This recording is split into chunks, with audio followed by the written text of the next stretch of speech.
Now, what is your end game with being here today for Free the Water, Free the Land?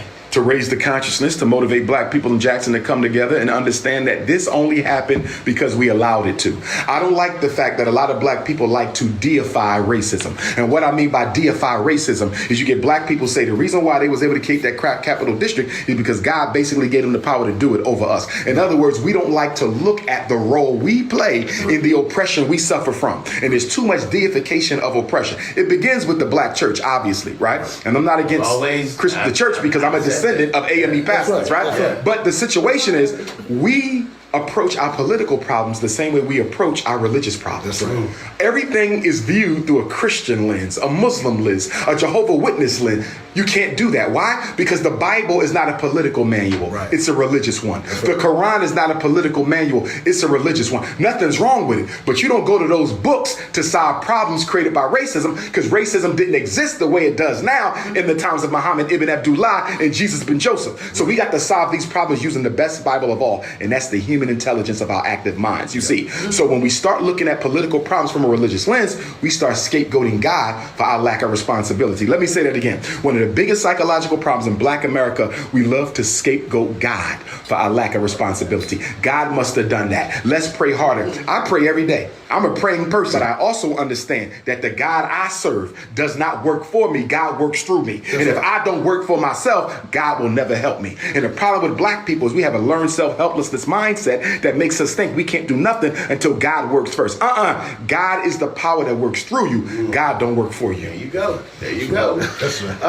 What do you want to say on this platform to the African American race as a whole? The African race. African American branch of the African race. The African race. Okay. What we are going through is of our own doing. We can reverse it if we make up our minds to do it. But you will never do this unless you become economically disciplined. That's our Achilles heel. Black America is the only undisciplined ethnicity in the entire country. We have never, in the post-Dr. King era, weaponized our money for our benefit. Whenever we talk political problems for black people, we will talk voting all day long, but we never talk about organizing our money. Why we can talk all day about voting, but we can never talk about using our money to leverage our political power? Because the average Negro, be he a billionaire or a broke man, isn't interested in committing his money to the liberation of black people. We are financially selfish, and we're suffering politically because of it. Now, do you think that's an incurable disease? Nothing is incurable. Nothing is incurable. All right. But here's the question.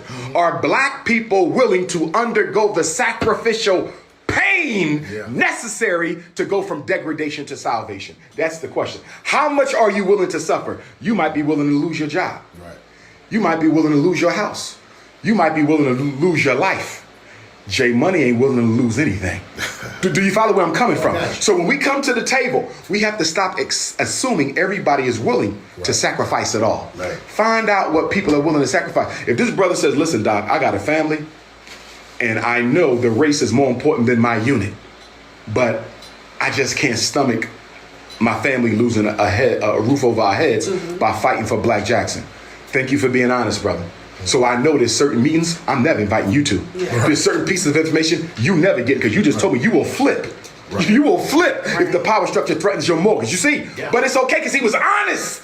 I know how to use them. The problem with us, we're not honest. We'll walk into the room acting like I'm willing to die when your ass ain't even willing to pay $5 for freedom. You see what I'm saying? So if we know where everybody is, we can plug them in as we need it. You think all white folks is committed to the same level? They all committed to white supremacy, but they all have different levels of commitment. Some are willing to die for white supremacy, others not so much. But because they're honest with each other, they can plug them in where they go. We got to know people's level of loyalty.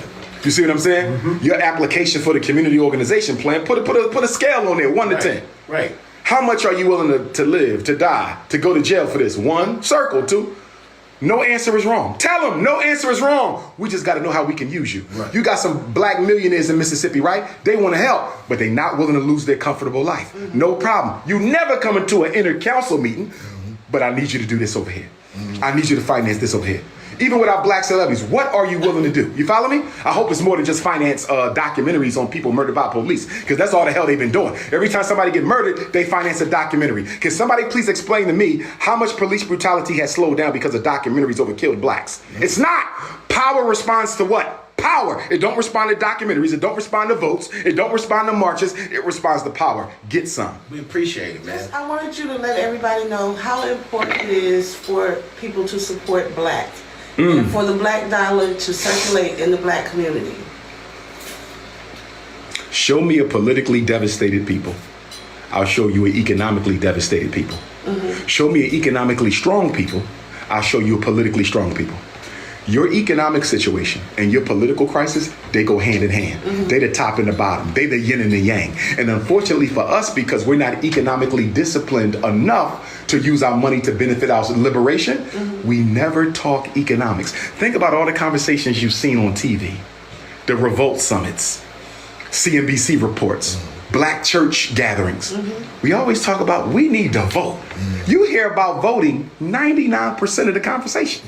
You never hear about we need to invest our disposable income into creating our own institutions. For example, we love to celebrate Black Wall Street, don't we? Tulsa, Oklahoma, 101 years ago, bombed to the ground, right? We used to celebrate Wilmington, North Carolina. There's a documentary out on the Black Wall Street in Wilmington. Rosewood, Florida. Charleston, South Carolina. You have Black Wall Streets all over the country. But check it out. Here's the hypocrisy of black people. Why we keep on worshiping and praising these Black Wall Streets of a century ago, when we have failed to create one in this century? Do you realize there's not a black city in this country? We're 50 million. Across 50 states. 50 million across 50 states. You can show me a single city where we own independently, not white finance or government grants, independently, black school to educate the people, black hospital to save the people, black supermarket to feed the people, black bank to invest in the people. How is it possible? We are a $2 trillion people, the richest Africans in the world. We are the 10th most powerful economy on earth. Black America alone. You ain't got a single Black Wall Street to call yours. Wow. Chinese can come 5 years, they got one. Arabs can come 5 years, they got one.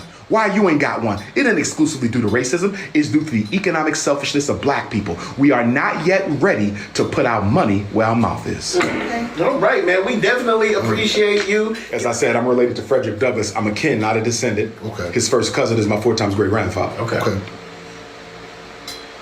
My 4 times great grandfather, Stephen Henry Belly, his mother, my 5 times great grandmother, young Betsy, Frederick Douglass's aunt. She was sold into slavery from Maryland to Mississippi. My grandfather Stephen never heard from her again. Right? So she's buried somewhere. So for me, Mississippi is personal. And she's one of the few ancestors who was sent from Maryland to Mississippi while she was still a youth. And we never heard from her again. So she's buried somewhere in this soil. Well, you'll find it. I want all your listeners, make sure you donate to the Frederick Douglass Marcus Garvey Academy. Tax exempt. It's tax exempt. Hit your Cash App, $FDMG School. $FDMG School. Hit your PayPal. PayPal.me/FDMG Academy. PayPal.me/FDMG Academy. If you want to send a check or money order, make it out to FDMG Academy, P.O. Box 9634 Wilmington, Delaware. 9634 Wilmington, Delaware, 19809. Black parents who have issues with your children, if you need expert consultation from an expert school psychologist, you can reach me by email, drumarjohnson@yahoo.com. You can reach me by website, drumarjohnson.com, or you can reach me by cell phone. Text message only. Do not call me because I don't answer numbers I don't recognize. Text message only. 215-989-9858. 215-989-9858. And also, I want to say this. If you want to work at the Frederick Douglass Marcus Garvey Academy, send me your resume. We are an independent school. Don't worry about being certified because private schools have a separate certification process. Send your resume to fdmgresumes@gmail.com. fdmgresumes@gmail.com. We need math and science and language and social studies, but we also need sisters who could do natural hair to teach our girls. We need men who know gun training, African martial arts, how to build websites, do documentaries, how to go hunting, how to go fishing. We're going to make our boys into men, the black men that black women need so we can shut down the snow bunny crisis. Today, 3 o'clock, Jackson, Mississippi, King Kong consciousness is in the building.